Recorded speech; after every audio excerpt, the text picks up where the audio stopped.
Nous vous proposons d'écouter dans un instant le sociologue Antoine Doré, chargé de recherche INRAE, qui étudie les transformations des rapports aux vivants dans les domaines de l'agriculture et de l'environnement. Il était samedi 10 janvier 2026 à la librairie Ombre Blanche, à l'occasion de la parution aux presses universitaires de France de son ouvrage « Politique du loup, faire de la sociologie avec les animaux », qui entend retracer la carrière politique des loups et nous invite à sortir du bois pour pister les loups dans les méandres de la cité et porter le regard là où se négocie le travail complexe et souvent invisible de la cohabitation. La discussion était menée par Sorène Frappard, maîtresse de conférence à l'université de Toulouse-Jean Jaurès, spécialiste de l'évolution des relations aux êtres vivants chez les enfants.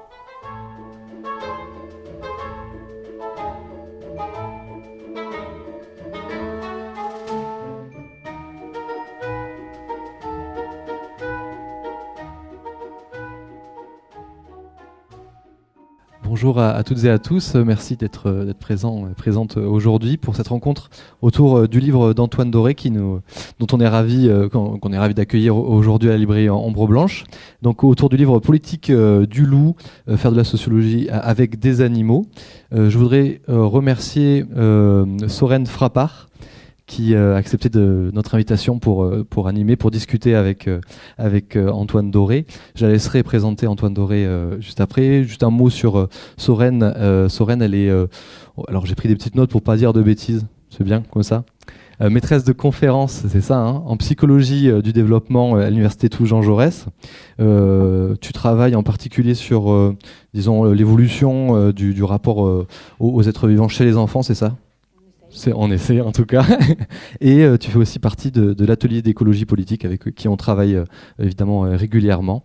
Un mot aussi pour vous dire qu'évidemment vous pouvez vous procurer le livre à l'accueil de la salle de rencontre à l'issue de la rencontre justement. Et un mot également pour vous dire que les questions à la fin de la rencontre sont enregistrées. C'est pas pour vous faire peur, c'est juste pour vous signaler que voilà, il est possible que dans l'enregistrement qui sera diffusé sur notre site, vous puissiez apparaître. Tout simplement. Donc voilà, je pense qu'on a fait le tour et je vais vous laisser la parole. Merci beaucoup et bonne rencontre à toutes et à tous. Eh bien, bonjour également. En tout cas, je suis très contente de pouvoir participer à cet échange. Et du coup, peut-être pour dire deux mots de Monsieur Doré, son prénom est Antoine, et il est chargé de recherche en sociologie.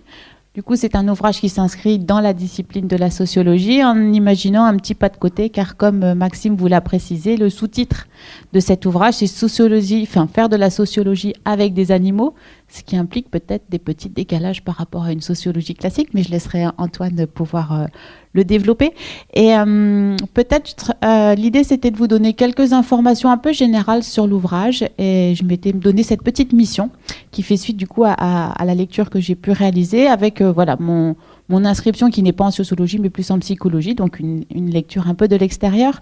Ce qui m'intéressait peut-être à souligner dans le titre, c'est que vous avez l'idée de politique avec un S du loup, avec l'idée que cette notion de politique, elle me permet de vous situer un peu l'objet qui va être travaillé par l'auteur. À savoir que souvent, quand on s'intéresse aux relations aux êtres vivants, on s'intéresse, ou en tout cas actuellement, il y a une espèce de focus sur les relations intimes, individuelles, que des personnes, voire des auteurs, peuvent tisser avec les êtres vivants, avec une valorisation de la dimension sensible et émotionnelle qui peut s'opérer. Et là, on pense aux écrits qui relèvent de la pensée ou des penseurs du vivant, que vous avez peut-être déjà croisé par ailleurs, avec l'idée que du coup, dans l'introduction, Antoine pose son objet en se dissociant quelque part ou en souhaitant éclairer une autre facette que celle des relations directes qu'on peut avoir avec les êtres vivants, en essayant de travailler à ce qui entoure ou ce qui rend possible finalement ces relations intimes et individuelles que nous tissons avec les êtres vivants. Du coup, on retrouve peut-être un ancrage plus sociologique, d'aller voir qu'est-ce qui se passe dans les conditions culturelles, historiques, matérielles de nos relations avec les êtres vivants. Ça, c'est pour vous dessiner un petit peu ce focus-là, de chercher à travailler sur l'exosquelette. C'est aussi un terme que je reprends de l'ouvrage, qui s'intéresse à ces relations, mais plus de l'extérieur. Et l'auteur va nous permettre d'accéder à ce pourtour de nos relations peut-être plus individuelles en voyageant dans différents espaces, qui sont ces différents chapitres empiriques qu'on retrouve dans l'ouvrage, qui sont au nombre de 4. Et c'est ces chapitres que j'avais envie aussi de pouvoir en dire quelques mots.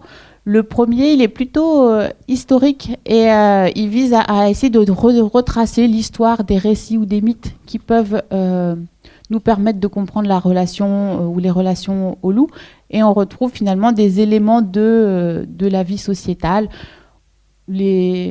Avant la Révolution, le fait que seule la noblesse peut faire la chasse, qui implique que les paysans repoussent les loups, mais finalement avec la Révolution française, la possibilité pour le monde paysan, lui aussi, de pouvoir interagir et repousser les loups, qui implique une prédation qui est accrue peut-être par rapport à l'espèce, et du coup une évolution petit à petit au cours de l'histoire, qu'elle soit locale en France ou plus internationale, de la manière de penser les loups, et on passe comme ça, ou en tout cas c'est ce que le premier chapitre tend à éclairer, d'un loup qui est vu comme menaçant pour les individus, à un loup qui va devenir pensé et vécu comme menacé et comme emblème d'un retour de la vie sauvage dans nos contrées.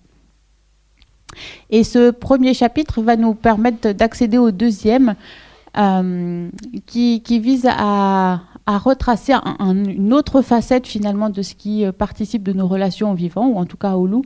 C'est les aspects plus légaux dans le milieu juridique, avec l'idée que quelque part à un moment au niveau européen, la Convention de Berne va amener la protection des loups, et ce qui va amener au niveau français à devoir pouvoir ajuster les textes de loi pour se mettre en accord avec cette nouvelle manière de voir le loup. Et du coup, on va suivre finalement l'auteur qui explore ces différents textes juridiques pour pouvoir aller retrouver les différentes manières de penser le loup et les réajuster finalement avec cette nouvelle norme européenne. Et ce qui est intéressant, c'est que du coup, un des choix du scientifique, quand il commence son enquête en tant que sociologue, c'est de pouvoir ne pas préjuger de la pertinence ou non des différents points de vue qui peuvent s'articuler autour de la question du loup.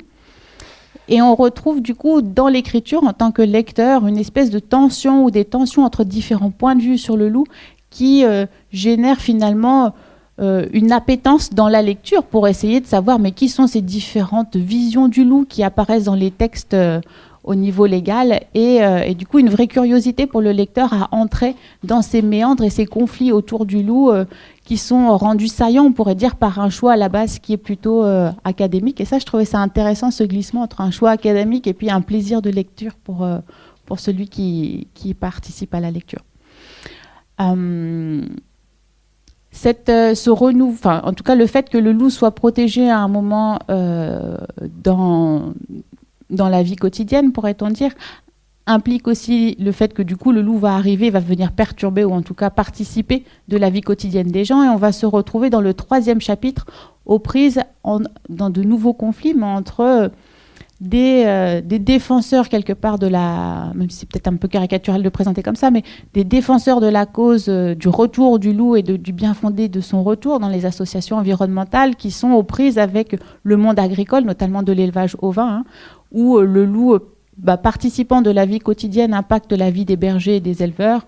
Et on retrouve ici des conflits forts entre eux qui sont largement décrits, et on retrouve cette idée un peu de cartographie des conflits, on pourrait dire, qui alimente vraiment l'écrit d'Antoine et qui accompagne le lecteur, cette cartographie des conflits qui est donnée à appréhender au lecteur. Et ça, c'est un choix aussi qui est intéressant pour les individus que nous sommes, on pourrait dire, mais c'est de pouvoir apprendre, ou en tout cas, l'ouvrage permet d'accéder à d'autres points de vue que le sien, en accédant à une finesse de l'argumentaire de pourquoi il y a plusieurs points de vue sur une même question. Du coup, on n'est pas conforté dans son point de vue, mais on nous demande quelque part un exercice de souplesse pour pouvoir, on a ses idées à soi, mais pour pouvoir découvrir le point de vue de l'autre. Et ça, c'est une vraie richesse, je trouve, de ce choix aussi scientifique. Et puis, de restitution de l'enquête de terrain, de pouvoir nous inviter finalement à prendre d'autres points de vue que les nôtres. Nous avons ensuite le dernier chapitre empirique qui est très joli aussi et qui s'intitule Le loup est en quête d'une forme d'institutionnalisation de ces rapports, des conflits qu'on vient de souligner, peut-être entre monde environnemental, enfin association environnementale et puis éleveurs ovins. Et ce que j'avais envie de souligner avec ce dernier chapitre, c'est qu'on change à nouveau la posture, on quitte le monde, vous quittez vos chaussures de randonnée que vous aviez utilisées pour aller en alpage et voir ce qui s'y passait, quels étaient les conflits. Et là, vous prenez vos petits escarpins, nous allons dans les ministères, le ministère de l'Environnement qui est aux prises avec les acteurs du ministère du monde agricole, qui essayent de trouver des solutions à ces conflits forts autour de la présence du loup, avec ces idées que dans les ministères de l'Environnement, on retrouve quelque part des militants écologistes qui sont...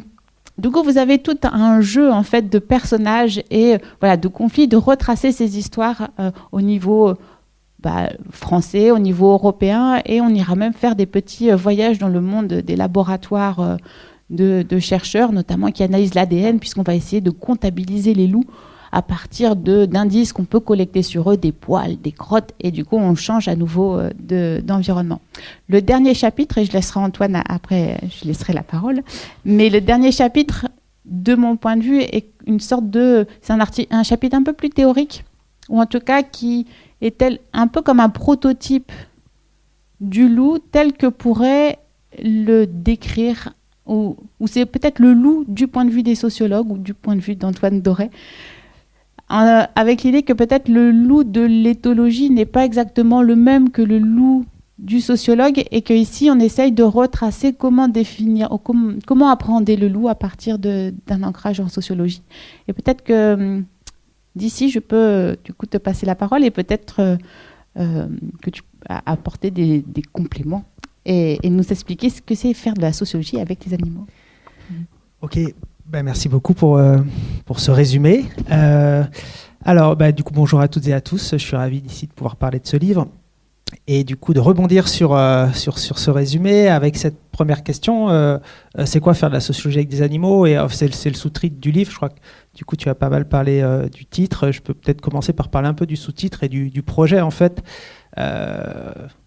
Donc voilà, je suis sociologue et un de mes constats un peu de départ pour moi, c'est de dire, donc en tant que sociologue, on s'intéresse aux humains, la manière dont les gens vivent ensemble et qu'est-ce qui fait que nos manières de vivre ensemble ne sont pas les mêmes en fonction de l'endroit où on vit, en fonction des périodes, etc. C'est ça, être sociologue, en gros, pour les gens qui ne savent pas. Et donc on s'intéresse à des humains et souvent exclusivement à des humains. Et du coup, vous le voyez peut-être pas dans ce sous-titre, mais il y a un petit côté un peu bizarre en fait pour un sociologue, c'est de faire de la sociologie avec des animaux. En fait, c'est une manière un peu de dire, moi mon constat de départ, c'est de dire, on vit tous avec des animaux. Tout le monde ici vit avec des animaux. Alors il y en a qui vivent au quotidien avec des animaux parce qu'ils ont des animaux de compagnie, etc. Mais même ceux qui n'ont pas d'animaux de compagnie vivent avec d'autres types d'animaux. Ils sont contents d'avoir des mésanges qui viennent à leur fenêtre, ou bien moins contents d'avoir des souris en ce moment. En plus, c'est l'hiver, elles ont tendance à rentrer un peu dans les maisons. Et puis aussi, on vit avec des animaux. On a longtemps vécu avec des animaux. C'est les animaux, notamment les mobilités des humains, étaient très liées aux animaux. Pendant très longtemps, si on pouvait se déplacer, c'était grâce aux animaux. Enfin, tout ça juste pour vous dire, des petits exemples, pour vous dire que les sociétés sans les animaux, elles ressembleraient vraiment à toute autre chose que les sociétés dans lesquelles on vit aujourd'hui, dans lesquelles on vivait les siècles précédents. Et donc dire ça, ça veut dire que si on les enlève de notre manière de comprendre les sociétés, alors on doit sans doute perdre quelque chose d'hyper important. C'est ça un peu, moi, le point qui m'intéresse. C'est pour ça que je développe avec deux autres collègues, notamment avec lesquels on travaille un peu là-dessus, cette question de dire, faire de la sociologie aujourd'hui, on ne peut pas faire comme si les animaux n'existaient pas. Et faire de la sociologie en pensant que la société, c'est simplement la manière dont les humains s'organisent entre eux, ça ne suffit pas.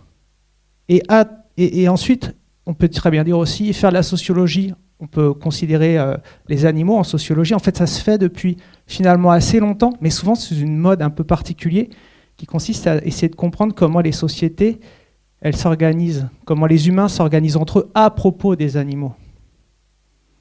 C'est-à-dire qu'on peut très bien dire, mais en fait, oui, en tant que sociologue, je m'intéresse qu'aux humains entre eux. Éventuellement, je m'intéresse à la manière dont ils pensent les animaux, dont ils les représentent, dont ils se disputent à propos de ces animaux. Et ça, c'est hyper important, et c'est ce que je fais en partie dans ce livre-là à propos des loups. Mais j'essaye d'aller encore au-delà, c'est-à-dire c'est pas simplement comprendre comment les sociétés, elles s'organisent entre elles, comment les humains vivent ensemble et s'organisent à propos des animaux, mais c'est aussi savoir comment ils s'organisent avec ces animaux et comment en fait ils essayent d'interagir avec ces animaux pour essayer de trouver des manières de vivre avec eux. Et là, le loup, c'est un exemple particulièrement intéressant pour ça, parce que le loup, on essaye pas mal de choses pour essayer d'inventer des manières de vivre avec ces animaux. Alors, quand je dis on, c'est un gros mot en sociologie. Dire on, ça veut rien dire en fait. C'est parce que c'est parmi ces gens qui cherchent à inventer des manières de vivre avec des animaux, c'est avant tout les gens les éleveurs, et pas n'importe quel éleveur, souvent les éleveurs de petits ruminants extensifs qui, eux, sont exposés. Et c'est eux qui, je dis pas que nous collectivement, ça nous intéresse. J'imagine si vous êtes là, c'est que c'est des questions qui vous intéressent. Et donc, voilà. Mais voilà, ce qui m'a intéressé, c'est de voir, et ce qui m'intéresse globalement dans cette idée de faire de la sociologie avec les animaux, c'est d'essayer de comprendre comment les gens et comment les sociétés en fait s'organisent avec les animaux, et que quand des nouveaux animaux arrivent, par exemple quand des loups arrivent sur un nouveau territoire, eh ben, les relations entre les gens vont très largement changer. Elles vont changer, je sais pas, les relations entre les trucs vraiment connus, c'est les éleveurs en particulier qui vont tout d'un coup devoir changer leur manière de travailler, vont rentrer en conflit parfois avec des naturalistes, mais parfois aussi vont être dans des relations un peu compliquées avec les élus locaux, puis aussi avec les promeneurs, parce qu'ils vont avoir, on y reviendra peut-être, des chiens de protection, et ces chiens de protection embêtent les promeneurs, et donc ça vient transformer des relations sociales entre les humains, mais aussi entre les humains et les animaux avec lesquels ils avaient l'habitude de vivre. Des éleveurs, ils vivent plus pareil avec leurs moutons, par exemple, quand les loups arrivent. Mais aussi, par exemple, le promeneur, il vit plus pareil avec son chien quand il va se promener dans la campagne, faire sa balade habituelle. Parce que maintenant, il faut qu'il compose avec le patou, le chien de protection. Et les interactions entre le patou, le chien de protection, et le chien de compagnie, le chien avec lequel on se promène, par exemple, et tout d'un coup se compliquent. Et donc voilà pour dire qu'il y a un effet de propagation. C'est un terme que j'utilise pas mal, je crois, dans le livre. Et voilà, on voit que cohabiter avec des loups, c'est compliqué avec des loups. Mais en fait, c'est pas que cohabiter avec des loups. C'est aussi transformer les relations avec tout un ensemble d'autres humains et d'autres animaux. Et donc, dans ce projet de faire de la sociologie avec des animaux, c'est ce que j'essaye de faire. C'est de partir du loup pour ensuite essayer de montrer comment, à partir du loup, en fait, ça rend visible aussi justement toutes les formes de solidarité, nos relations de dépendance et d'interdépendance avec d'autres humains et avec d'autres animaux. Voilà un peu peut-être pour le premier point sur faire de la sociologie avec des animaux. Je ne sais pas si je poursuis ou... Peut-être tu pourrais nous dire quelques éléments sur les éléments méthodologiques ou des choix d'enquête qui ont amené à ce travail.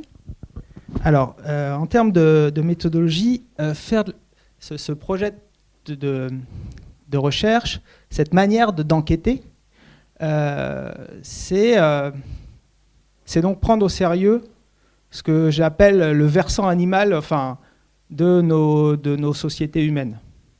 Voilà, nos sociétés, en fait, il y a un versant animal. Donc, ça veut dire à un moment prendre un peu au sérieux les animaux eux-mêmes,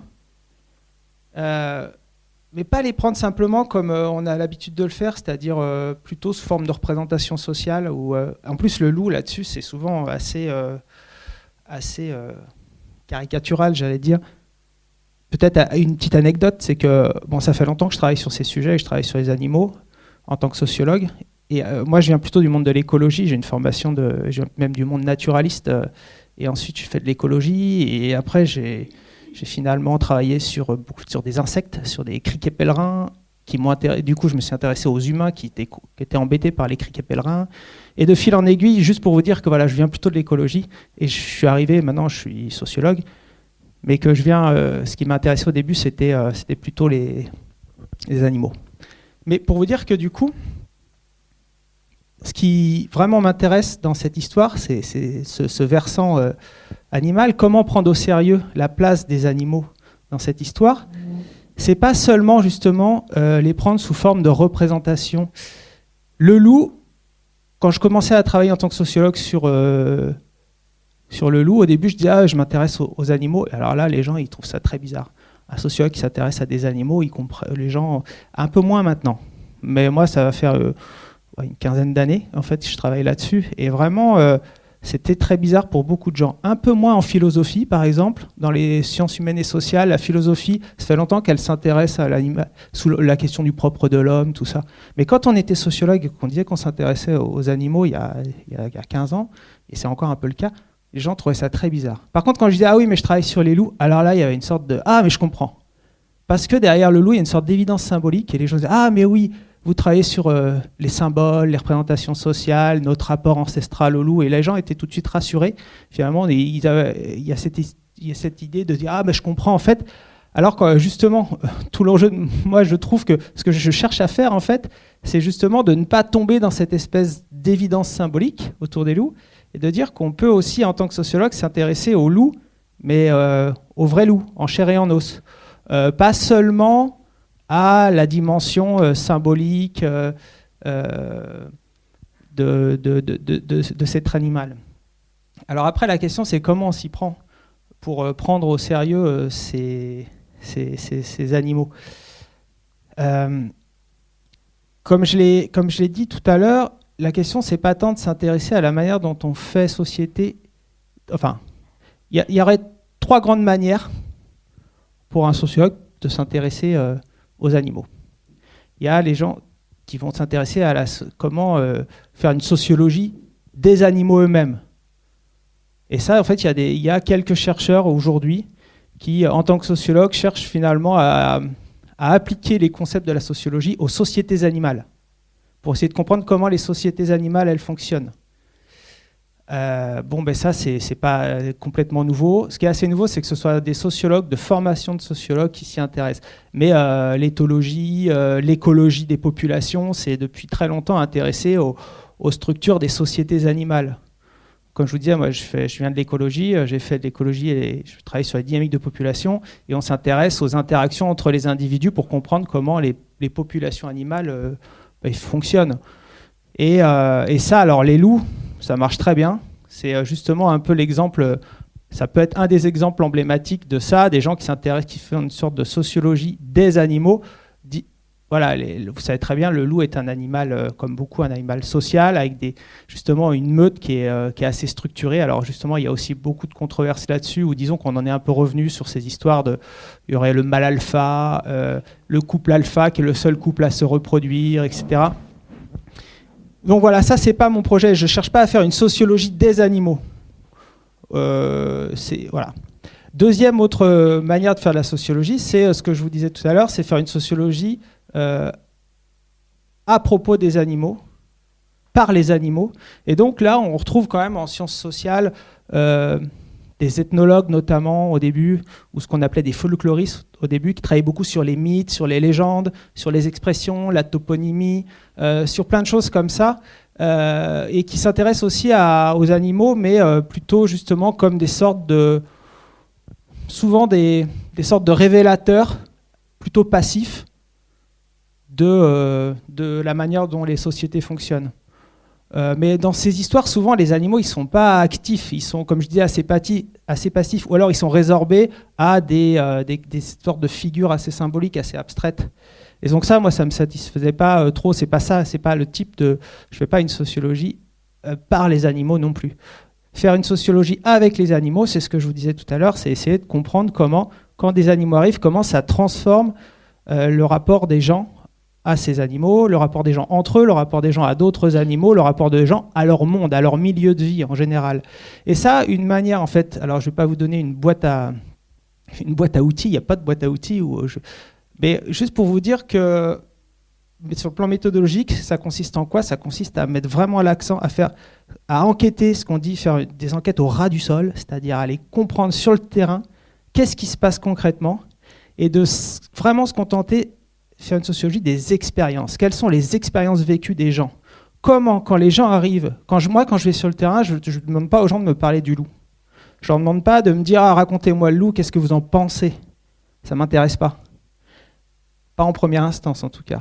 Par contre, ce qui m'intéresse, c'est parlez-moi de votre vie. Par exemple, si c'est un éleveur, je vais lui dire parlez-moi de votre manière de travailler, comment ça se passe et tout ça. Et de fil en aiguille, de dire comment ça se passe. Et depuis que les loups sont arrivés, qu'est-ce qui change pour vous? Comment ça transforme vos manières de faire? Et donc, toujours rentrer sur les pratiques, sur les expériences.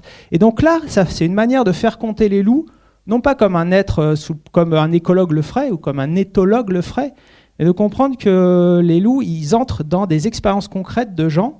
Et ça, c'est pas les expériences, c'est pas seulement, entre guillemets, ça permet aussi de ne pas réduire le rapport des gens le rapport que les gens ont au loup, à une sorte de représentation sociale qui dirait mais en fait si les éleveurs sont contre, je caricature un peu, mais c'est pas tant moi qui le fais que c'est la manière dont ça se passe souvent dans les débats.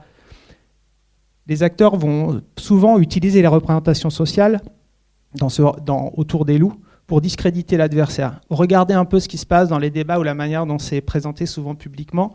Souvent, la question des représentations sociales, elle est souvent mobilisée par les acteurs eux-mêmes pour discréditer l'adversaire. Si les éleveurs sont pas d'accord et sont anti-loups, en gros, c'est parce qu'ils ont des représentations sociales un peu archaïques. Voilà, c'est lié à notre rapport ancestral conflictuel avec l'animal.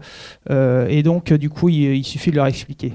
Et puis, si les naturalistes, ils veulent absolument préserver des loups, c'est pareil, c'est juste parce que c'est des bobos avec un espèce de rapport un peu mythique, New Age à la nature, ils savent pas ce que c'est que la réalité, etc. Parce qu'ils vivent pas dans les territoires où nous on vit avec les loups et tout ça. Moi, je dis pas que c'est faux ça, mais je dis juste que le sociologue, il faut surtout pas qu'il s'engouffre là-dedans. Parce qu'effectivement, on peut caractériser des représentations sociales des gens, mais qu'est-ce qu'on fait quand on fait ça? On affûte les armes de chacun dans ce que j'appelle, justement dans un chapitre du livre, cette guerre des représentations sociales. Pour moi, si on a affaire à... on pourra y revenir un peu après, mais une des énigmes aussi d'un des chapitres du livre, c'est de dire mais pourquoi tant de haine? Pourquoi cette cristallisation, cette polarisation autour? Pourquoi cet animal polarisant? Une des réponses que je donne, c'est ça, c'est qu'en fait, c'est aussi une espèce qui finit par... Enfin, la guerre, le conflit qui se trame autour des loups, c'est ce que j'appelle une guerre des représentations, où les gens s'opposent justement par des représentations sociales en pensant que leurs adversaires, ils n'ont pas un rapport authentique, réel, mais qu'il suffirait de leur expliquer, il suffirait de les débarrasser de cette espèce de représentation sociale qu'ils ont, soit conception un peu mythique, bobo New Age, soit conception archaïque, voilà. Et tout irait mieux si jamais on se débarrassait de ces représentations sociales. Mais sauf qu'à faire ça, on ne prend jamais au sérieux ce que nous dit l'autre, parce qu'on va souvent penser que juste ce qu'il nous dit, c'est juste le reflet justement de cette espèce de représentation. Si l'éleveur se plaint, là, c'est globalement, dans le fond, oui, ok, il a eu des problèmes mais bon, peut-être qu'il exagère, et tout ça, c'est lié au fait qu'il est un peu pris par ces représentations sociales. Donc voilà, peut-être sur le plan méthodologique, l'enjeu, c'est d'essayer de redescendre à chaque fois sur les expériences, les pratiques des gens. Alors après, je ne sais pas à quel point je peux juste peut-être préciser que dire qu'on s'intéresse aux expériences concrètes, ça ne veut pas dire que je m'intéresse que à la manière dont les gens sont en prise directe avec les loups. Vous avez tous des expériences concrètes des loups. Qui a déjà vu des loups dans cette salle? Est-ce que quelqu'un a déjà vu un loup? Jamais? Ouais? Ah! Et là, les gens, ok, il y a pas mal de... sauf qu'après, là, les gens, ils se posent des questions, non? Ouais, mais quel genre de loup vous avez vu? Vous l'avez vu où, dans un zoo? Ou vous l'avez vraiment vu dans la nature? Et puis, est-ce que dans la nature, entre guillemets, c'était où? Est-ce qu'il y en a qui ont vu des loups en France? Ouais, il y en a dans les Alpes. Il y en a, oui, il y en a dans les... Oui. Mais là, personne n'en a vu en France? Ah, voilà. Dans un parc zoologique, ok. Ah oui, ouais, ok. D'accord, ok. Ah, Ménatori, voilà. Oui, donc c'est une sorte de parc, on pourrait dire zoologique, mais c'est vrai qu'il est un peu spécial parce que les loups ont des grandes étendues et un parc, voilà. Bon, tout ça pour vous dire que vous avez donc très peu de gens ont vraiment, entre guillemets, vraiment vu des loups et tout ça. Mais par contre, vous avez quand même des expériences concrètes des loups. Mais voilà, c'est juste pour vous dire que je m'intéresse aux expériences, ça ne veut pas dire que je m'intéresse aux expériences, pas simplement aux relations directes. Mais je m'intéresse beaucoup aux relations indirectes, qui sont indirectes, mais concrètes. Vous avez une relation, vous, concrète des loups, parce que vous avez peut-être lu un livre là-dessus. Vous êtes allé à une conférence, une rencontre où on parle de loups. C'est une expérience concrète que vous avez là. C'est pas... Alors, juste pour vous dire que, on pourra en reparler peut-être un peu après, mais ce qui est super intéressant pour un sociologue sur ce sujet, c'est justement ce truc très paradoxal qu'en fait, on a des animaux globalement invisibles que personne ne voit, très peu de gens, même les éleveurs, hein, qui sont... Voilà, mais par contre, c'est un animal omniprésent publiquement. Dans la sphère publique, dans vos vies, on cohabite tous plus ou moins avec des loups, pas directement, mais par toute une série de choses, des médiations, ce que j'appelle dans le livre des trames, ce que j'appelle les trames de la cohabitation. Les trames de la cohabitation, c'est quoi? C'est le fond ordinaire sur lequel se détache la présence des loups. J'utilise ce terme comme en littérature. La trame d'un récit, c'est justement ce fond ordinaire sur lequel se détachent des événements. C'est ça la trame en littérature. Alors moi, je reprends ce concept en sociologue, parce que une des grosses intrigues du livre, c'est cette question, c'est ce mode de présence paradoxal des loups. C'est de se dire, ok, les loups, ils sont hyper présents, tout le monde se sent concerné plus ou moins, mais globalement tout le monde. Et finalement, on a tous une expérience directe, mais concrète mais indirecte, ou indirecte mais concrète. Et donc, ce qu'il faut faire pour savoir c'est quoi cohabiter avec des loups, c'est jamais cohabiter avec des loups comme vous cohabitez avec votre chat. Et même pour les éleveurs, encore une fois, même pour les naturalistes qui vont les voir, et j'ai enquêté auprès de très nombreuses personnes, dont des gens dont le métier, ils sont à 100% là-dessus, c'est leur mission, c'est de travailler sur les loups à l'OFB, c'est, on va dire, l'administration. Les gens qui sont, par exemple, dont le métier, c'est d'aller compter les loups, j'en ai rencontré, la plupart d'entre eux n'ont jamais vu de loup de leur vie. Ou alors, comme vous, dans le parc de... Ou alors, voilà, mais ça, c'est indirect. Ils peuvent les voir par ce qu'on appelle des pièges photos, mais ça va être, encore une fois, c'est médié par quelque chose. Et donc, même des gens dont le métier est de travailler sur les loups et qui travaillent, qui font leurs heures de travail à 100% là-dessus, il y en a beaucoup qui n'ont jamais vu des loups eux-mêmes. Et pourtant, donc juste pour vous dire que ce travail, c'est bien... La question, c'est d'essayer de comprendre quelles sont ces trames qui font qu'une présence lupine se détache et qu'on sente, on se dit, ah oui, les loups sont là. Ils sont là écologiquement, ils sont là politiquement. Politiquement, c'est-à-dire qu'on en parle dans les petites, dans les troquets, dans les villages où les loups arrivent, et on en parle à l'Assemblée nationale ou dans les couloirs des ministères quand on chausse nos petits escarpins. Et donc voilà un peu le projet. Bon, ça fait une longue réponse à cette question sur le méthodologique, sur comment on fait, comment on s'y prend pour faire de la sociologie avec des animaux, enfin tel que moi j'essaye de le développer. Peut-être qu'un des enjeux pour le lecteur, c'est, en tout cas, un des enjeux qui m'a beaucoup plu, c'est le fait de pouvoir adopter différents points de vue. Et en fait, on a l'impression dans ton travail que tu travailles vraiment avec le conflit et qu'il est mis à l'honneur. Il donne de l'épaisseur finalement à des choses qui pourraient être retracées. On pourrait imaginer un récit sur le loup, on organise tous les phénomènes de la société et on les liste de manière linéaire pour arriver à ce qui arrive aujourd'hui. Là, il y a une approche qui est assez différente, qui est vraiment de rendre compte de différents conflits, de tensions et d'essayer d'en faire la cartographie, de les mettre à plat pour les rendre accessibles aux lecteurs. Et peut-être tu peux nous en dire quelques mots. Oui, et j'ai bien aimé ton expression tu as dit un exercice de souplesse. En fait, ce que j'essaye d'inviter le lecteur à faire, oui, c'est vrai que je n'avais jamais pensé comme ça, mais une sorte d'exercice de souplesse par rapport à un objet sur lequel on a tous un avis un peu rapide, ou alors au contraire, on est complètement perdu. Et justement, avant de revenir à ta question, peut-être moi, l'objectif que je me suis donné, on va dire l'objectif un peu politique de mon travail dans ce livre, ce que j'essaye de faire aux lecteurs et aux lectrices, c'est de donner des repères aux gens qui sont perdus.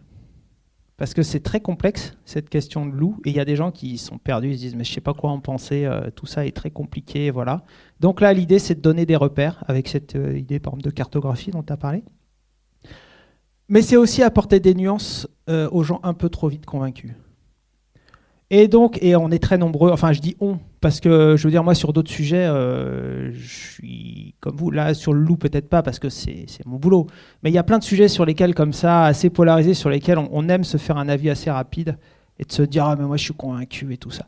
Et donc ce que j'espère, c'est que dans ce livre, j'amène des nuances pour ces gens-là, trop vite convaincus, et surtout j'espère que je le fais de manière, on va dire, diplomatique, c'est-à-dire c'est pas du tout une leçon de morale, c'est pas. Mais j'espère que ces personnes-là ils prennent goût justement à amener de la nuance. Quand je dis amener de la nuance aux gens trop vite convaincus, c'est pas pour, voilà, encore une fois, c'est pas une leçon de morale, c'est pas pour dire oui attention, tu penses trop vite, etc. Voilà, je plaide coupable. Sur plein de sujets, on est tous pris dans des polarités parce qu'on n'a pas tous le temps de s'informer très finement sur tous les sujets très compliqués de nos sociétés. Bon voilà, donc voilà un peu le point. Et donc du coup, peut-être justement, voilà, essayer d'inviter un exercice d'assouplissement qui passe par justement cette invitation un peu à se mettre à la place d'eux, au moins temporairement, au moins intellectuellement. Après, ce que je veux pas faire, ça veut pas dire que je veux pas dépolitiser le sujet. Et ça, c'est un point très important de mon travail, c'est que j'essaye de ne surtout pas tomber dans une conception irénique de nos rapports au vivant. Et je le dis en conclusion, mais je peux vous le dire dès maintenant là, c'est qu'en gros, moi je considère qu'il n'y aura pas de paix possible entre les loups et les moutons. Globalement, tant qu'il y aura de l'élevage extensif de petits ruminants et qu'il y aura des loups, il y aura des conflits. Donc ça peut paraître hyper pessimiste et tout, mais en fait non, j'espère que c'est pas pessimiste. Et là du coup justement je fais ma petite leçon de sociologue, c'est qu'il y a un sociologue très connu qui s'appelle Simmel, qui a travaillé sur le conflit. Et Simmel, ce qu'il nous apprend, c'est qu'en fait le conflit c'est pas un artefact de la société. C'est que s'il n'y a pas de conflit, il n'y a pas de société. Et c'est qu'en fait, ce qu'il dit Simmel, c'est que le conflit, c'est grâce au conflit qu'on fait société. Souvent, à mes étudiants, je leur raconte des histoires, je leur dis réfléchissez par exemple avec qui sont vos meilleurs amis là. Et réfléchissez à l'histoire que vous avez eue avec vos meilleurs amis. Vous avez eu des moments où vous avez passé par des conflits. Et puis je leur dis oui, mais il y a peut-être des gens avec lesquels vous étiez très amis, puis là, vous ne pouvez plus vous parler, quoi, et puis c'est fini. C'est quoi la différence entre les deux ? Les deux, vous avez vécu des conflits avec ces deux genres de personnes, sauf qu'il y a des gens avec lesquels vous n'avez pas réussi à surmonter l'épreuve du conflit. Le conflit a fini par être délétère, destructeur et a cassé définitivement votre relation avec cette personne. Dans d'autres, vos meilleurs amis, en fait, ce conflit, vous avez réussi à le surmonter. Et du coup, peut-être que la relation que vous avez avec cette personne, elle est d'autant plus forte aussi, justement, que vous avez réussi à surmonter des conflits ensemble. Et que c'est dans le conflit que vous avez appris à vivre ensemble. Vous avez inventé des règles de vie commune qui fait que vous avez une relation toute particulière entre vous. Et je leur dis, regardez, quand vous passez d'un groupe d'amis à l'autre, vous voyez bien que les manières de vous comporter avec tel groupe d'amis ou avec tel autre, vous voyez que ce n'est pas tout à fait la même chose. C'est ces différences-là, c'est ça, c'est des normes informelles de groupe qui se construisent. Bon, tout ça pour dire que le conflit, ce n'est pas un artefact du monde social, ce n'est pas quelque chose qu'il faut chercher à résoudre ou à éluder. Et donc voilà, tout ça pour dire que si ce sera toujours conflictuel entre des loups et des gens qui élèvent des moutons notamment, mais aussi d'autres personnes, c'est pas forcément une mauvaise nouvelle. Par contre, donc il ne faut pas chercher à arrêter les conflits. Par contre, ce qu'il faut chercher à faire, c'est de se dire tous les conflits ne se valent pas. Certains sont destructeurs, d'autres peuvent être plus vivables, d'autres parfois peuvent être même fructueux. Bon, mais ne rêvons peut-être pas trop pour l'instant sur les questions de loups. Je ne dis pas que les conflits autour des loups vont devenir fructueux, en tout cas pas tout de suite, mais en tout cas qu'ils peuvent devenir plus vivables et moins délétères, ça à mon avis c'est possible. Mais du coup ça suppose de prendre au sérieux le fait que le conflit, il ne faut pas chercher à le résoudre trop vite, ou à l'éluder trop vite. Il faut réussir à le prendre vraiment au sérieux et chercher à accompagner ces conflits. Et donc, accompagner ces conflits, c'est déjà, rien que le fait justement de ne pas rentrer dans une conception irénique de la cohabitation avec les loups, avec le sauvage en général. Irénique, ça veut dire comme s'il y avait une sorte de paix ultime possible. Non, en fait. Mais voilà, c'est pas forcément une mauvaise nouvelle. La question, c'est de savoir comment accompagner ces formes de conflictualité. Et une manière peut-être de faire justement, et là je reboucle un peu avec ma méthode, ce que je vous expliquais tout à l'heure, revenir aux expériences, aux pratiques des acteurs, etc. Ben ça, pour moi, c'est déjà une manière un peu de commencer à créer une forme de conflictualité qui ne soit pas simplement des gens qui s'opposent, des sortes de... Oui, de toute façon, vous n'y comprenez rien, parce que vous êtes un bobo, donc vous aimez bien les loups, mais c'est parce que vous ne savez pas ce que c'est que la réalité du terrain, ou versus vous êtes un anti-loup parce que vous êtes un peu archaïque. Déjà, évitez ça en essayant de dire, mais toi, naturaliste, pourquoi tu tiens aux loups ? Raconte-moi ce que tu fais avec des loups. C'est quoi aller pister des loups ? Pourquoi ça change ta vie à un moment d'aller... Et voilà, et raconter ça, pas d'essayer de rentrer dans... Et que les gens racontent leur expérience concrète des loups, ça permet déjà, je crois, d'être une première phase d'accompagnement du conflit. Et je pense que du coup, le travail peut-être... ce que je fais autour de ce livre notamment, ça sert un peu à ça justement, peut-être à créer cette forme de souplesse. Alors après, sur conflictualité, il y a peut-être aussi un point sur lequel je voulais insister, c'est le fait de dire que les tentatives de pacification, il ne faut pas aussi être trop naïf sur les tentatives de pacification. Dans un des chapitres, là, j'essaye de décrire un peu finement c'est quoi aujourd'hui les dispositifs qu'on met en place justement pour essayer d'amener la paix. C'est quoi ces choses-là ? Et notamment, on s'adresse aux éleveurs. Qu'est-ce qu'on leur propose ? On leur propose deux choses. On leur propose d'indemniser les dégâts, donc de réparer les dommages qu'ils subissent quand des loups viennent et attaquent les troupeaux. Une manière un peu d'amener de pacifier, justement, d'essayer d'accompagner le conflit, là, ça va être de dire, écoute, on va te dédommager, compensation. Et puis l'autre, c'est les mesures de protection. Ça, c'est vraiment le point important. Je ne sais pas si vous savez comment on protège les troupeaux de la prédation. On parle du fameux triptyque. Il y a 3 choses importantes. C'est la présence humaine, le gardiennage des troupeaux, c'est mettre des bergers salariés. Pour information, un salaire de berger dans une zone à loup, aujourd'hui, il est payé à 80% par l'État. Donc on aide les éleveurs. Alors oui, je n'ai pas précisé, mais je dis éleveurs, bergers. C'est juste aussi pour vous, il faut que je précise ça. Quand je dis éleveurs, souvent, c'est plutôt les gens qui sont propriétaires des troupeaux. C'est les gens qui ont la ferme, c'est les gens qui... Les bergers, quand je dis berger, en fait, je sous-entends bergers salariés. C'est les gens qui sont embauchés par les éleveurs pour le gardiennage. Donc souvent, on va les embaucher, par exemple en montagne, on les embauche seulement pendant l'estive. Donc ça dépend des régions, mais entre de juin à octobre, en fonction des régions, on loue on embauche un salarié qui va aller garder le troupeau. Donc juste, c'est important parce que vous comprenez qu'ils n'ont pas du tout le même rapport aux moutons ou aux bovins. Ils n'ont pas le même et donc pas le même rapport aux loups. Pour l'éleveur, quand le troupeau est au tapis, c'est l'exploitation qui peut être en danger, c'est un problème de... Voilà. Alors que le berger salarié, lui, il touchera son salaire et puis dans 2 mois, il sera parti faire sa saison de ski ou je ne sais pas quoi. Et peut-être que si l'année d'après, l'éleveur n'est plus là, c'est pas grave, il trouvera peut-être un employeur. Vous voyez, le rapport n'est pas le même. Par contre, l'éleveur, souvent, il voit moins, il met moins ce qu'on dit, comme ils disent parfois, ils mettent moins les mains dans la barbaque. Parce que le jour où il y a l'attaque, l'éleveur, souvent, il est en bas parce qu'il s'occupe de faire les foins, tout ça. Alors que le berger salarié, lui, subit peut-être pas trop la pression économique.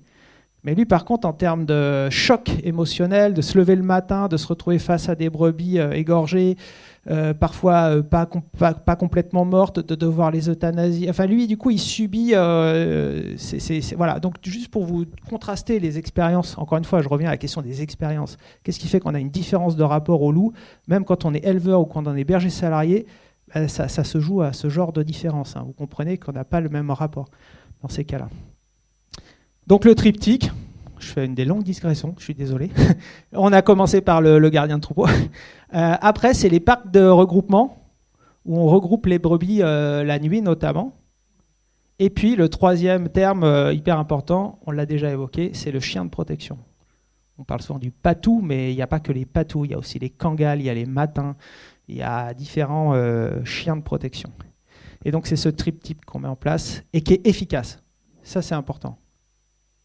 Il est efficace, mais il n'est pas imparable du tout. Donc, encore une fois, on n'est pas sur un truc binaire avec les loups, c'est souvent, on est dans des zones un peu... les loups, dans le livre, je parle, pour moi, c'est ce que j'appelle des animaux lisières, ils sont à la lisière de plein de trucs.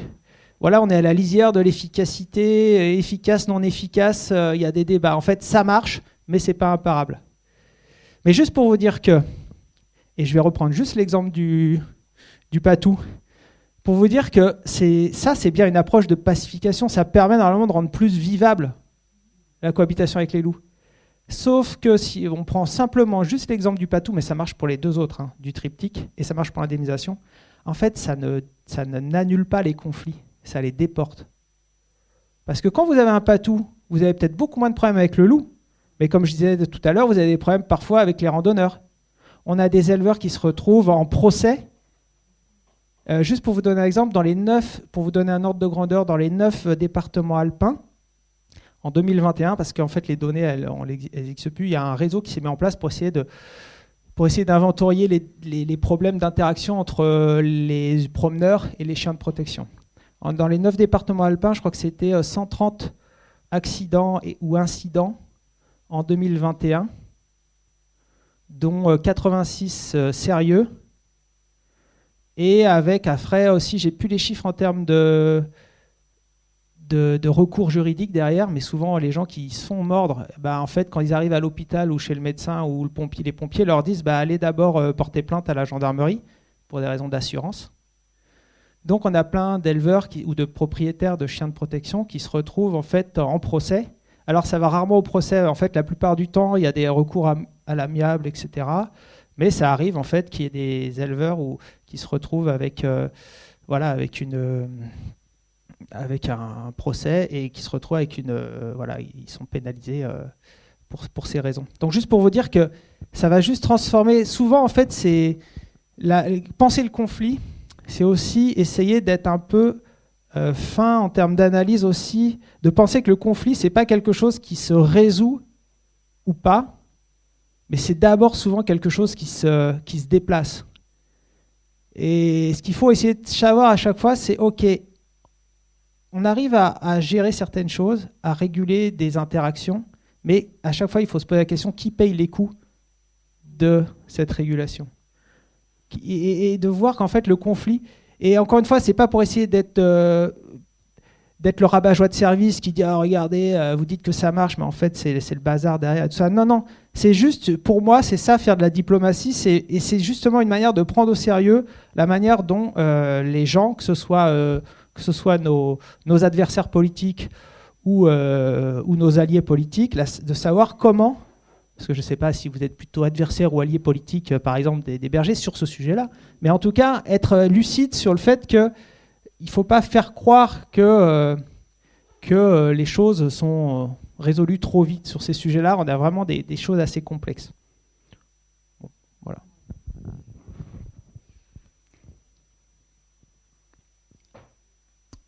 Il y avait une question un petit peu basique, mais ça peut aussi nous mettre sur éloigner le conflit et revenir sur des choses peut-être plus moins conflictuelles. Mais bon, en fait, on s'en fiche. Ce que je voulais dire, c'est on peut se demander pourquoi le choix du loup plutôt que d'une autre espèce et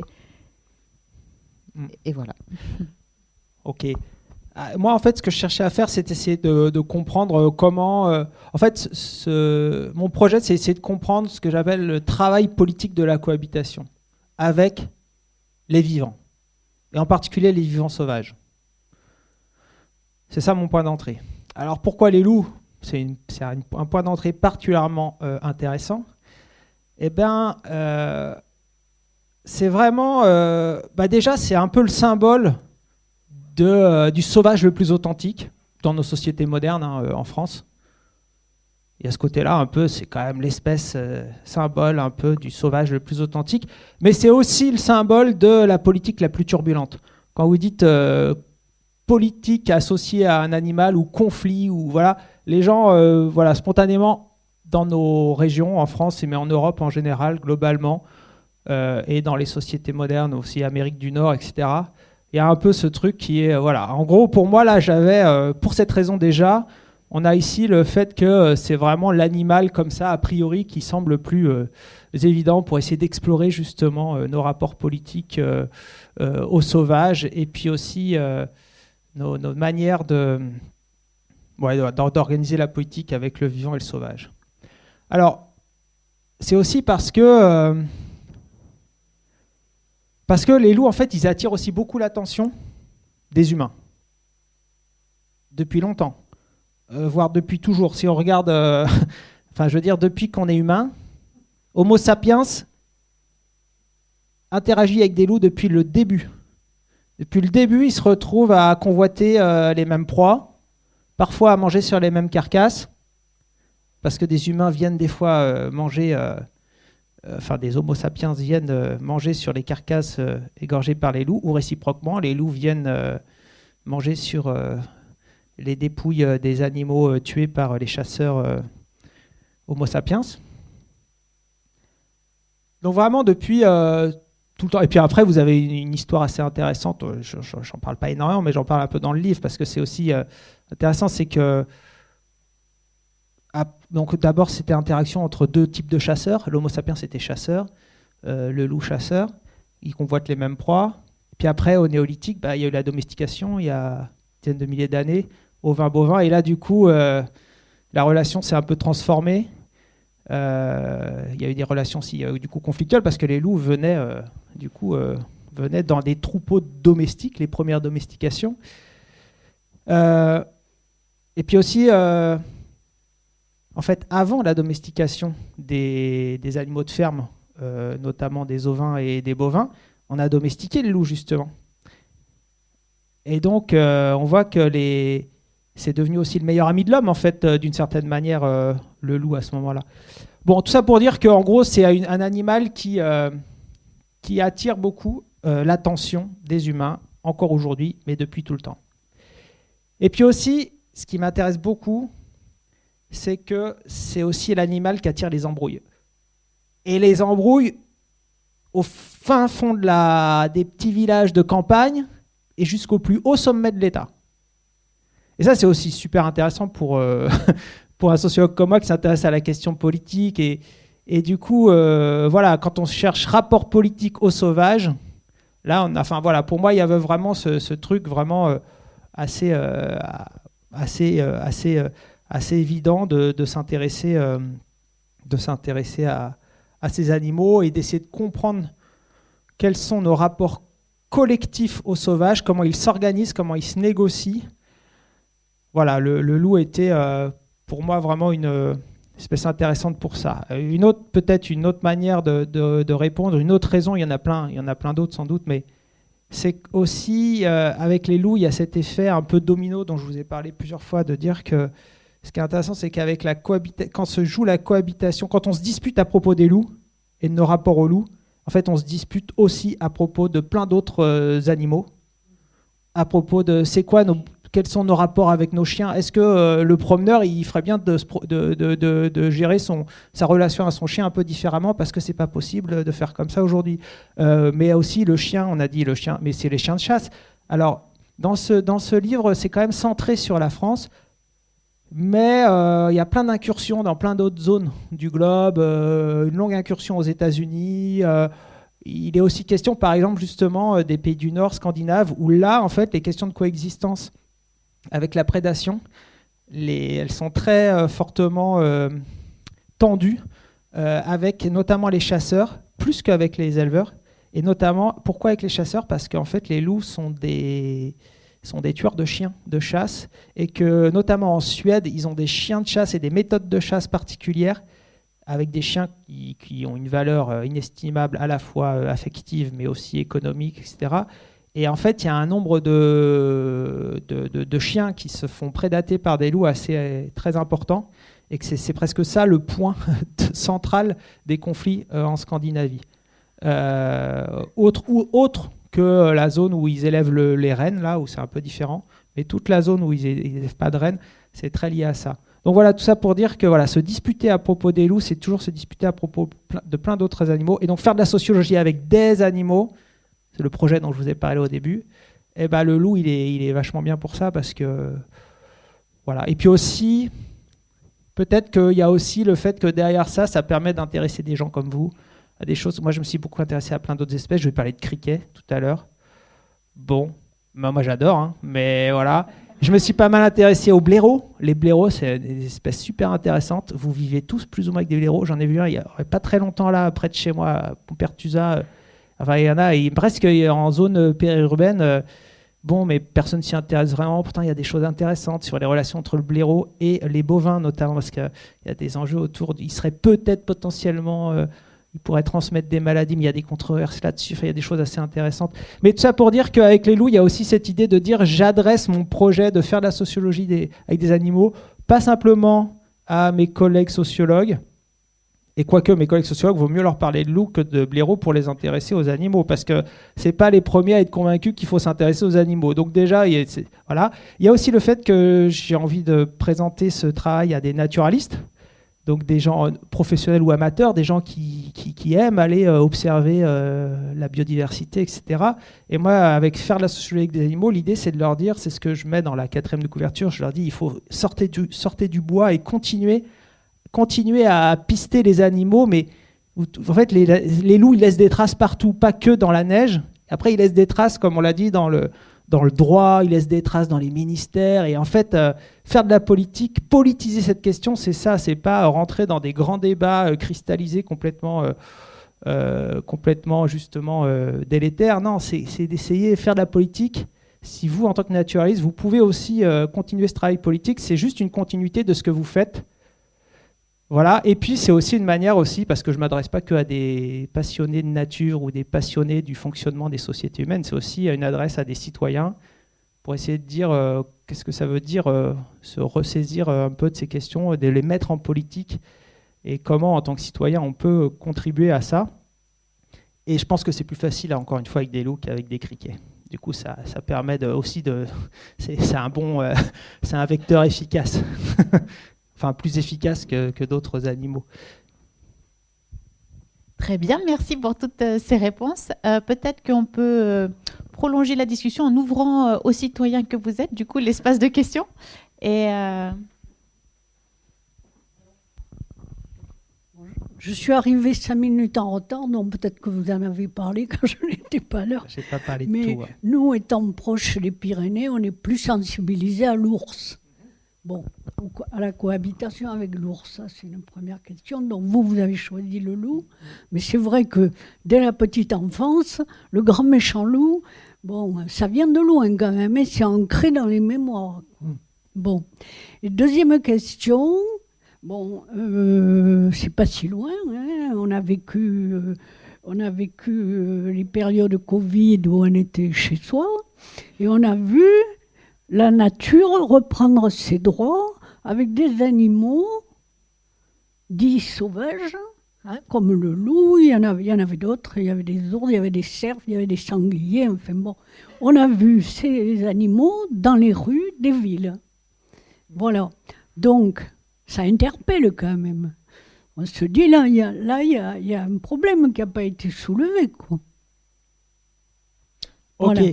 Alors, du coup, vous voulez que je réagisse ? Alors, sur l'ours, vous avez raison. Alors, moi, j'habitais plutôt dans les Alpes au moment où j'ai travaillé. Une partie de j'ai commencé à travailler là-dessus il y a un petit moment. J'étais plutôt du côté des Alpes et tout ça. Les loups arrivent dans les Pyrénées. Les loups sont présents dans certaines zones, près d'Otakam notamment.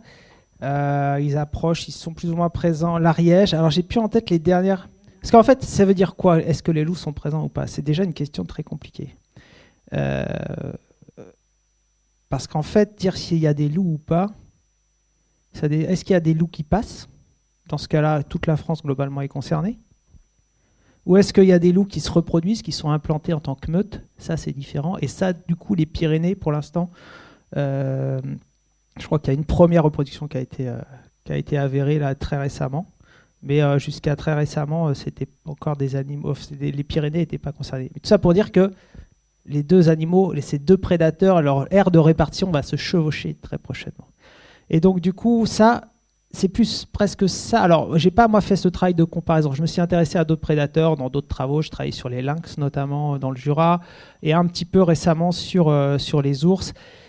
Et on me pose souvent cette question, parce que vu que le loup est un prédateur, alors, vu que je connais bien les loups, j'aurais mon mot à dire sur les ours et sur les lynx et tout ça. Et en fait, justement, moi, ma manière de faire de la sociologie, comme je vous disais, par le bas, c'est-à-dire de regarder les expériences et tout ça, en fait, je me rends compte que c'est difficilement transposable ce que je vois sur les loups à ce qui se passe sur les ours. Pour plein de raisons, en fait. Parce que la première raison, c'est que ce ne sont pas les mêmes animaux. Et c'est pour ça que faire de la sociologie avec les animaux et prendre au sérieux ce que sont ces animaux, ben là, c'est un exemple. C'est de dire, OK, je ne peux pas transposer, sous prétexte qu'on a affaire à deux grands prédateurs, ce n'est pas transposable pour plein de raisons. Et du coup, alors, je parle de carrière politique du loup. On pourrait dire le mode de présence publique ou politique des loups, la nature, le fait que l'ours est aussi un animal politique. Mais on va dire que ses propriétés, ses caractéristiques politiques sont très différentes de celles du loup. Pourquoi ? Parce que biologiquement, c'est des animaux très différents. Et donc, ils ont des conséquences politiques très différentes. Alors, le loup, notamment, il ressemble beaucoup à un chien. C'est juste pour prendre un petit exemple. L'ours, beaucoup moins. Ça fait deux choses. Ça fait que quand vous avez quelqu'un qui dit « Ah, j'ai vu un loup », monsieur l'agent, j'ai vu un loup, avant d'essayer de confirmer le fait que oui, il y avait bien un loup ici, c'est très très compliqué. Même si c'est un naturaliste hyper réputé, qui connaît très bien le sujet, s'il arrive à l'OFB, donc en fait, du coup, des agents de l'État qui sont là pour justement compter les loups, recueillir les observations, même si c'est un naturaliste très réputé, on ne va pas le croire comme ça. On va dire ok, peut-être, mais attention, j'aurais pu vous montrer des photos de chiens et de loups, et on aurait pu faire un petit jeu de qui reconnaît quoi, et vous allez voir que c'est assez compliqué. Donc voilà, premier truc, ce qui fait que du coup, il y a une sorte d'incertitude sur déjà le fait de dire est-ce que oui ou non on a des loups, ce qui fait qu'ensuite politiquement, traiter politiquement le fait que vous êtes le maire d'un village et on vous dit il y a des loups, bah, c'est pas la même chose si on vous dit il y a des loups, il y a des ours, parce que quand on vous dit il y a des loups, il peut se passer des semaines, voire des mois avant déjà de confirmer le fait qu'il y ait des loups. Et donc ça, ce temps de confirmation, ça génère des suspicions. Et donc déjà, ça embraye des formes de relations entre les acteurs très compliquées. Parce que le gars qui a vu un loup, lui, il est sûr de lui, et il voit que l'État lui dit « mais non, on n'est pas sûr ». Et donc vous voyez déjà que la relation à l'État devient déjà compliquée. Donc voilà, alors que quand c'est un ours, c'est beaucoup plus rapide, il n'y a pas ce temps-là. Et puis autre exemple, c'est que quand vous avez les stigmates de la présence du passage d'un loup sur un mouton ou les stigmates du passage d'un ours sur un mouton, pour objectiver le fait qui est responsable de la mise à mort de ce mouton, sur l'ours, c'est globalement, c'est très facile, on va dire. Il y a des traces de griffes, vous avez, voilà. Si c'est un loup, je veux dire, déjà quand vous voyez un loup, vous n'êtes pas sûr de vous, alors quand vous voyez juste des traces de crocs dans les coups d'une brebis, pour savoir si c'est un loup. Et donc, la question de la responsabilité aussi, de l'impact. Et donc, pareil, ça génère ensuite des débats. Et donc, voilà un peu pour vous dire que Et du coup, tout ça fait que... puis une des grosses différences, c'est que le loup n'a pas été réintroduit. Il est revenu naturellement, mais on pourra en discuter parce qu'il y a des très grosses controverses là-dessus. Alors que l'ours, oui. Et du coup, ça génère aussi un rapport très différent, notamment à l'État, sur ces questions. Oui, bonjour, merci. J'ai juste une question en termes de... Je reviens sur la méthodologie. Et mis à part le livre, comment vous avez fait une restitution auprès des gens, auprès de qui vous avez mené les enquêtes ? Alors, par exemple, il y a quelques semaines, j'étais dans le village de Cessac, frontière de l'Aude, entre les montagnes noires et le Lauragais, une soirée d'information du grand public, parce que les loups arrivent là, vous n'êtes peut-être pas au courant, mais il y a des loups dans le Lauragais, et aussi en montagne noire, et on est là en situation de ce qu'on appelle un front de colonisation. Et donc typiquement là, des élus locaux m'invitent à venir à une soirée d'information dans une salle municipale un soir avec les habitants, des éleveurs qui ont subi des prédations là très récemment et d'autres qui en ont pas subi mais qui sont plus ou moins inquiets, des naturalistes qui viennent. Et donc en fait voilà, par exemple, je vais présenter mon travail à ces personnes. Par exemple, dans ce type de situation, je vais plutôt mettre l'accent sur le chapitre notamment du livre où je parle des impacts de la présence du loup sur les éleveurs et les bergers. On va essayer justement, et moi l'enjeu, j'essaie de dire aux gens, aux habitants et tout ça, attention, vivre avec des loups c'est compliqué quand on est un éleveur, premier point, ça ne va pas être ça pour tout le monde. Et puis après, j'essaye aussi de passer un message qui, pour moi, me semble important, qui est de dire, et ça me permet de le glisser là, merci pour votre question, qui est de dire que les problèmes avec les loups, c'est pas que les loups, ils mettent pas simplement en danger des exploitations agricoles. Ils mettent en danger, ou ils transforment des modes de vie, des rapports à nos milieux de vie. Enfin, quand je dis nos, notamment pour des éleveurs et des bergers. Et que ce n'est pas simplement un impact technico-économique, c'est pas simplement, ensuite, leur réaction, c'est pas simplement une sorte de réaction émotionnelle pure, de genre, voilà. Mais c'est qu'en fait, quand des loups arrivent, c'est ce que je vous ai expliqué un peu avec plein d'exemples, ça transforme leur manière de vivre avec ces animaux, leur relation avec leurs voisins, parfois avec l'instinct. Moi, par exemple, il y a un éleveur qui me dit, voilà, moi là, c'est dans une zone où le loup était là depuis longtemps, qui était très inquiet pour ses deux petites filles, parce que lui avait subi une prédation, il était au bout du rouleau, ça allait pas émotionnellement, on va dire, enfin voilà.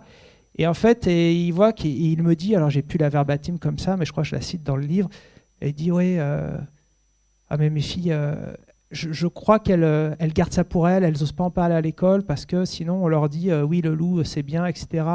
Et donc voilà, en fait, cet éleveur, il va pas bien aussi parce qu'il voit que ses filles sont pas capables de dire papa va pas bien facilement à leurs copains ou à l'instit. Voilà, c'est montrer toutes ces choses assez finement. Encore une fois, c'est pas pour dramatiser, mais c'est juste pour dire, parce que vous avez, il y a une politique publique sur le loup aujourd'hui, ça s'appelle le Plan national d'action sur le loup et les activités d'élevage. Il y a 3 piliers importants. Un des piliers, c'est le suivi scientifique de l'espèce. Puis après, les 2 autres piliers, c'est justement la protection des troupeaux. On paye des gens, on les aide à protéger leurs troupeaux, et les indemnisations. En gros, ça résume, ça semble vouloir dire que justement, les impacts sur l'élevage, ça se réduit à un impact technico-économique. En gros, si ça ne va pas économiquement, c'est pas grave, on vous indemnise. Et si ça ne va pas techniquement, c'est pas grave, on vous aide à vous protéger. Et ça, derrière, même dans les éleveurs, ils se retrouvent avec des réflexions du genre « Ah, bon, de toute façon, vous êtes indemnisé. » Oui, mais alors ça veut dire qu'on finit par réduire le rapport que les éleveurs ont à leurs moutons à une question strictement économique. Et donc, moi, ce que je veux dire ici, c'est que derrière, là, ce qui m'intéresse, c'est bien les rapports aux vivants au pluriel. Et donc, en m'intéressant au rapport aux loups, ce que je veux montrer, c'est que quand je disais tout à l'heure, quand on se dispute à propos des loups, on se dispute à propos de nos rapports à plein d'autres animaux, ben, c'est ça aussi, c'est de dire que c'est pas que nos rapports aux sauvages qui se jouent dans le loup, c'est le rapport à nos domesticités, les domesticités dont on se nourrit, les domesticités des êtres avec lesquels on partage nos vies en tant qu'animaux de compagnie. Par exemple, j'ai parlé des chiens du promeneur, et que même si, comme je vous l'ai dit, mon entrée de départ, c'est nos rapports aux sauvages, en fait, ce livre-là, c'est autant un livre sur nos rapports aux sauvages que nos rapports aux domestiques. Et c'est ça qu'il faut, je pense, qu'il est important à avoir en tête. Ouais. Il y en a d'autres derrière. Oui, ma question, c'est donc dans votre étude de la conflictualité, est-ce qu'il y a une épaisseur diachronique ? Est-ce qu'on peut faire une histoire de cette conflictualité, je ne sais pas, dans les années 80, 90, 2000, 2010, 2009 ? Est-ce que la question se pose dans les mêmes termes ? Parce qu'il me semble que plus largement, ça dit quelque chose du rapport entre, je sais pas moi, paysans bobos, ruraux, néo-ruraux. Et donc là, il y a une ligne de conflictualité qui est hyper intéressante à observer parce qu'il y a des enjeux politiques très concrets et aussi sur la façon avec laquelle on peut faire localement communauté. Voilà, entre effectivement l'instit qui va dire non mais les loups c'est bien et puis la petite fille de l'éleveur qui a honte de dire que finalement son père s'est fait bouffer ses brebis par ses loups, quoi. Donc là, il y a et en fait, moi j'aimerais bien, je ne sais pas si vous vous intéressez à ça, mais l'histoire, s'il y a une évolution, c'est de voir où ça peut jouer aussi. Qu'est-ce qui peut bouger là-dedans et où il peut y avoir quelque chose, des choses qui peuvent effectivement s'assouplir, soit effectivement radicaliser ou il y a une arrêt de vivre, quoi. Alors, du coup, je vais prendre en deux questions, l'épaisseur chronologique et urbain-rural, peut-être, mais que je vais essayer de lier. Vous les liez, mais... Bon, déjà, sur le plan chronologique, en fait, le livre, il est construit sur un fil chronologique. C'est pas toujours très explicité, mais globalement, c'est ça. Je suis ce que j'appelle, j'ai dit tout à l'heure, la carrière politique des loups en France. En gros, je commence par dire, je rappelle en fait que le premier chapitre, c'est comment on est passé de la bête féroce pourchassée. Donc là, ce qui m'intéresse, c'est en gros de l'Ancien Régime aux années 70. Je trace ce basculement de comment on est passé de la bête féroce pourchassée à l'emblème intouchable. Donc en gros, les campagnes d'extermination des loups jusqu'à son inscription dans la Convention de Berne en 79. Voilà, ça c'est presque historique. Mais après... ça entame sur 92, les loups. En fait, le rideau se ferme dans les années 30. Le dernier loup officiellement, ça c'est aussi encore une fois, on a un animal lisière parce qu'il est toujours à la lisière de l'extinction. Parce qu'on nous dit que le dernier loup, il a été tué dans les années 30 en France. Or, en fait, il y a notamment une anthropologue qui a inventorié des apparitions de loups en fait, depuis les années 30 jusqu'à 92. Elle en trouve 25. Il y a des longues histoires là-dessus que je relate dans le livre, je ne vais pas m'attarder là-dessus, mais pour vous dire que globalement, le rideau se ferme dans les années 30 sur une bête féroce pourchassée, il se réouvre sur la scène nationale française en 92 dans le Mercantour, et là c'est un emblème intouchable. Et donc qu'est-ce qui s'est passé dans les coulisses? Donc ça c'est vraiment le chapitre 1. Et après, j'essaye justement de suivre ce fil. Depuis 92, qu'est-ce qui se passe jusqu'à aujourd'hui? Donc en gros, les grandes phases, ça va être début des années 90, l'apparition des loups, qu'est-ce qui se passe notamment avec le loup et notamment avec ces différentes figures juridiques du loup. Voilà. Ensuite, milieu des années 90, c'est là où la guerre du loup éclate. Et ça, c'est un point intéressant, qui est de dire on attend globalement 97 pour que vraiment les choses se mettent à chauffer. Alors qu'en 92, alors c'est une longue histoire pareil que je ne vais pas détailler là, mais qui est dans le livre sur le fait qu'en 92, les gardes moniteurs en novembre voix de loup, c'est quasiment confirmé, c'est quasiment sûr et tout ça. Mais il faut attendre avril 93 pour que l'annonce publique soit faite par le journal Terre Sauvage. Entre-temps, c'est quelques agents du Parc National, pas tous. Le président du Parc National du Mercantour n'est pas au courant. Il est informé 2 jours avant la parution du Terre Sauvage, alors que c'est un écologue du muséum tout à fait fréquentable pour des gens qui veulent protéger les loups. Donc là, je vous raconte cette histoire un peu longue. Mais donc du coup, voilà. Et donc au moment où on annonce la parution du Terre Sauvage, moi, dans mes entretiens auprès des gens les acteurs du Parc National, notamment, ils me disent mais nous à la Maison du Parc, on avait fermé les volets et tout, ça allait être la révolution. Ils s'attendaient vraiment à ce que ce soit qu'il se fasse, voilà, comme ce qui se passe en ce moment là, qui se retrouve assiégé, il se passe rien. Et en gros, il ne se passe rien pendant des mois, voire des années. Pourquoi il ne se passe rien? Alors pourquoi? La réponse est un peu rapide et un peu facile, mais globalement, les loups, ils ne touchent pas au mouton à ce moment-là, pendant très longtemps. Et donc, il faut attendre le milieu des années 90, et en fait, globalement, alors c'est un peu simpliste de dire comme ça, mais n'empêche qu'empiriquement, c'est ça. C'est qu'en fait, les loups vont se mettre un peu plus à attaquer les troupeaux, et ça va générer plus de ressentiment. Donc tout ça pour dire que la réaction anti-loup, c'est pas simplement une sorte de réaction, justement c'est pas une réaction au sens réflexe du terme, c'est pas une sorte de réflexe culturel qui viserait à dire oh là là les loups arrivent et tout ça. Donc ça c'est le premier chapitre. Après, donc deuxième chapitre, premier chapitre arrivée des loups début des années 80, deuxième chapitre arrivée des loups début des années 90. Après la guerre des loups plutôt milieu des années 90. Et puis après ce que je regarde c'est comment se construisent justement les plans nationaux d'action dont j'ai parlé tout à l'heure, comment se met en place une politique des loups, comment l'État se saisit de tout ça. Et là ça va être plus à la fin des années 90, début des années 2000. Donc en fait, le fil, il est quand même chronologique. Après, sur la question urbain-rural, ça c'est une question pareil qui pourrait, la réponse pourrait être un peu longue, mais je vais essayer de faire un peu court là. Juste pour dire que pour moi, on me pose souvent cette question et c'est souvent l'angle d'analyse. Pour moi, il faut faire attention à cet angle d'analyse. Et encore une fois, je reviens à mes marottes. Regardons les expériences concrètes des gens. Et si on regarde les expériences concrètes des gens, on se rend compte que ce n'est pas tant le fait d'être urbain ou rural en tant que résident principal, urbain-rural, qui fait une différence, mais c'est plus les rapports que les gens ont à globalement la nature, et notamment leur rapport à des activités anciennement activités de subsistance, cueillette, chasse, pêche, notamment ramassage de champignons, voilà. Et qu'on se rend compte que les gens qui ont un rapport plutôt qui privilégient ce type de rapport à la nature, il en existe beaucoup d'urbains, il y a beaucoup de chasseurs qui sont la figure du chasseur vivrier, rural, etc., elle existe. Les anthropologues ont bien montré, etc. Elle est loin d'être majoritaire. Il y a beaucoup de chasseurs qui sont en fait des gens urbains, périurbains, plutôt riches, qui payent des actions de chasse une fortune pour aller chasser à 100, 150, 200 km de chez eux. Ces gens-là sont urbains, mais ces gens-là vont être plutôt hostiles aux loups.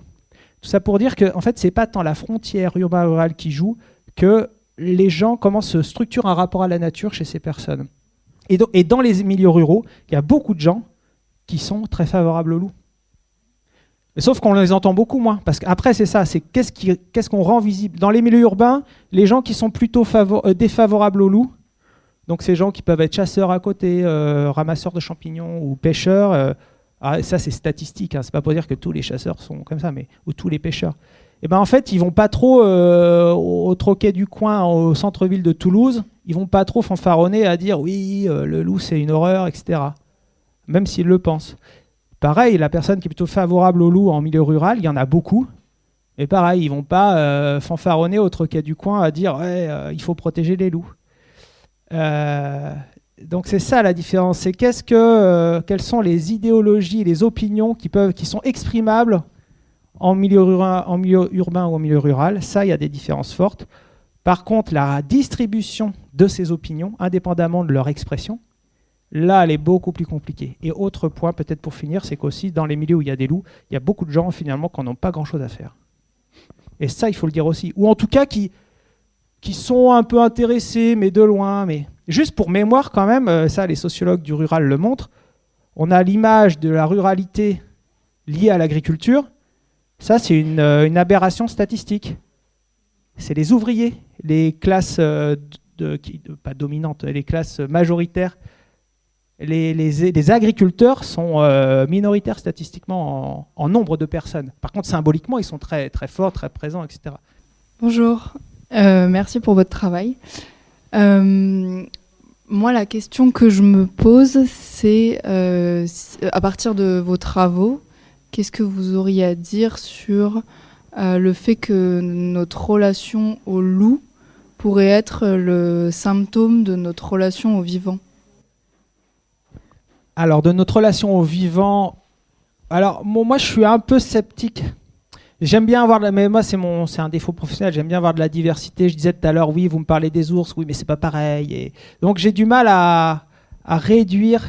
Et en plus, je pense qu'il y a beaucoup de gens qui font ça.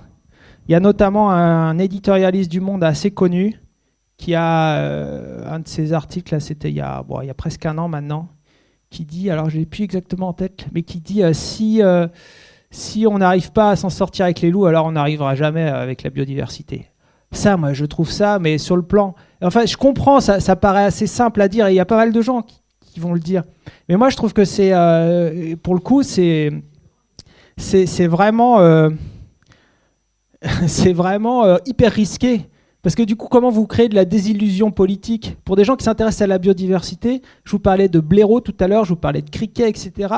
Ben non, en fait, aujourd'hui, vous pouvez vous intéresser aux blaireaux et faire en sorte que peut-être... Ou la vie des renards, en ce moment, il est pas mal question de reclasser le renard ou pas. Et ben en fait, voilà, mais ça, c'est hyper intéressant, mais il faut surtout pas faire le lien comme ça, complètement abstrait, juste sur le plan éditorial, dire si on n'arrive pas sur les loups, alors on n'y arrivera jamais sur le renard. Mais non, parce qu'en fait, les loups, il y a tout un contexte historique, justement social, politique, dont je parle ici, qui fait qu'il y a une particularité. et qui fait que je trouve que c'est hyper démobilisant et c'est hyper dangereux pour toutes les autres espèces, parce que, comme je disais tout à l'heure, ça risque de pas se passer bien pour les loups pendant encore longtemps.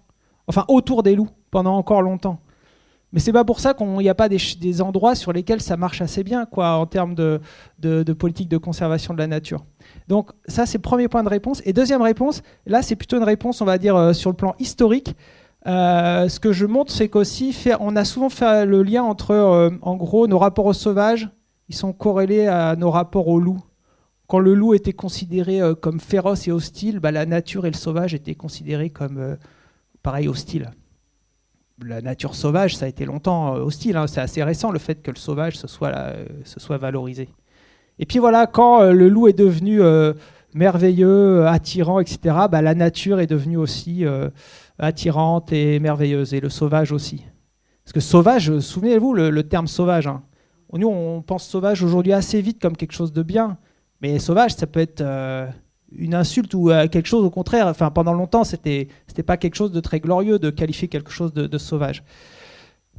Alors, il y a une part de vrai là-dedans, c'est-à-dire que globalement, si on retrace les transformations, et je le fais dans le premier chapitre, là, quand je parle on passe de la bête féroce pourchassée à l'emblème intouchable, on voit cette conversion d'un rapport au sauvage sur le loup.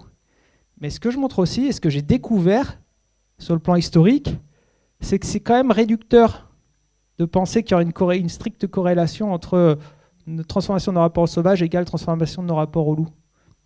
Pourquoi ?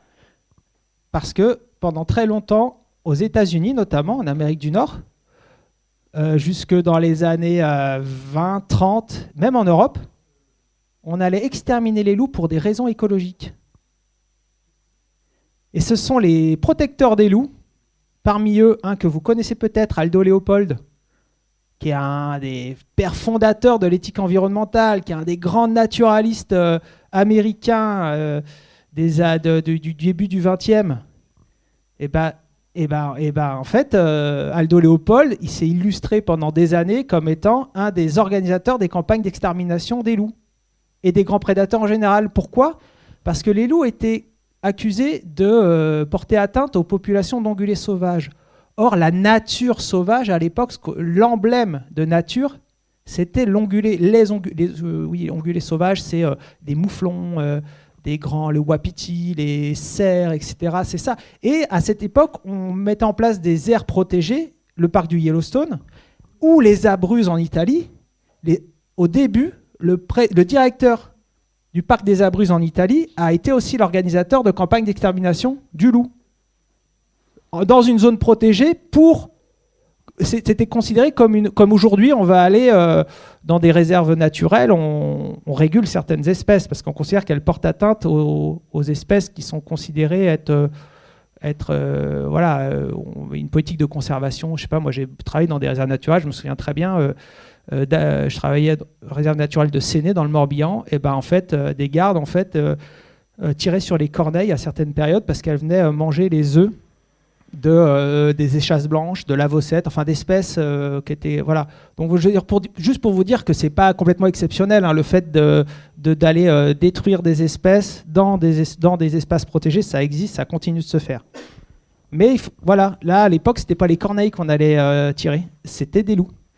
Donc, tout ça pour dire que ce lien de nos rapports aux sauvages, on voit bien que pendant un moment, effectivement, le loup était plutôt considéré comme l'anti-nature ou l'anti... Donc voilà, c'est fluctuant. Donc oui, c'est un bon traceur pour essayer, des gens qui s'intéressent à nos rapports aux vivants, c'est fascinant de suivre les loups et c'est un bon traceur pour penser la recomposition de nos rapports aux vivants. Par contre, ça ne résume pas nos rapports aux vivants en général. Ça montre plutôt la complexité de ces allers-retours, de comment on négocie, comment ces rapports aux vivants se transforment régulièrement. Voilà, peut-être pour répondre. Une dernière question, on va voir une dernière, monsieur. Bonjour, merci.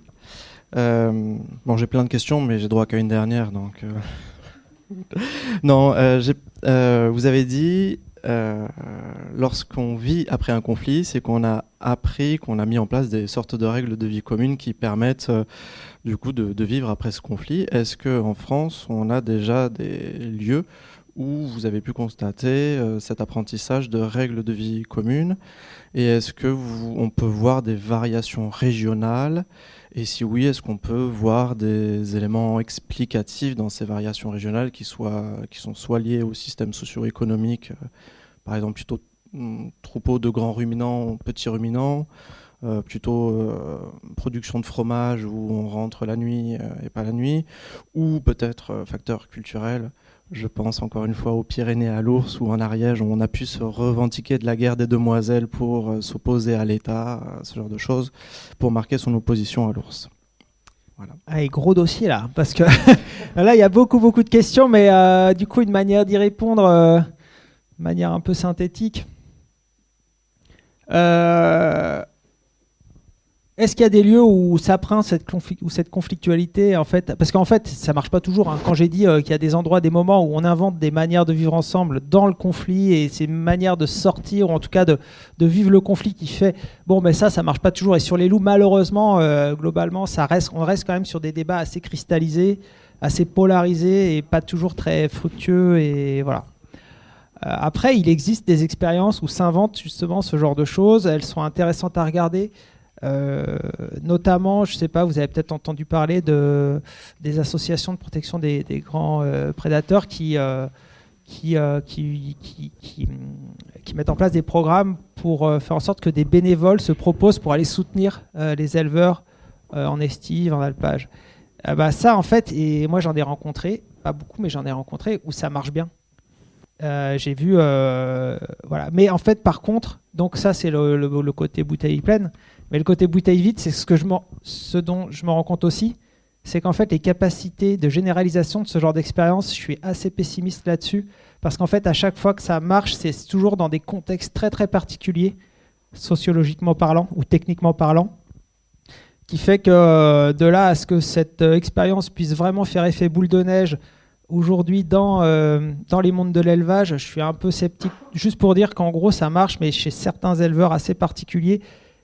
Et ça marche, donc c'est pas du tout pour relativiser, hein, mais juste pour dire que avoir recours à un bénévole pour garder son troupeau, à un bénévole d'une association de protection des grands prédateurs, pour le dire un peu vite, c'est que c'est difficile pour un éleveur.